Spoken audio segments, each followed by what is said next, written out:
Sumatera Selatan mulai siaga kebakaran hutan lahan karena musim kemarau diprediksi akan lebih panjang di tahun 2019. Kepala BPBD Sumatera Selatan Iriansyah mengatakan, guna memantau penyebaran titik panas atau sering disebut hotspot di wilayah Sumatera Selatan, pihaknya menyiagakan 4 helikopter yang setiap harinya melakukan operasi udara. Wilayah yang menjadi sasaran pemantauan berupa lahan gambut yang berada di Ogan Ilir, Oki, dan Mubah yang berpotensi sering terjadinya titik panas.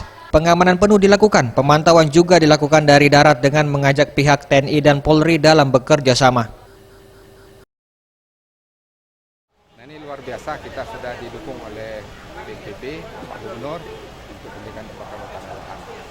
Hari ini akan kita simulasikan untuk sarana prasarana peralatan yang akan kita gelar besok. Jadi sudah kita siapkan semua sektor. Jadi unsur dari pemerintah, masyarakat, dunia usaha itu bersama-sama untuk memberikan dukungan. Ya. Dengan antisipasi sejak dini diharapkan hotspot yang terpantau dapat segera dipadamkan, mengingat Sumatera Selatan termasuk wilayah rawan kabut asap. Tim Liputan Sriwijaya TV.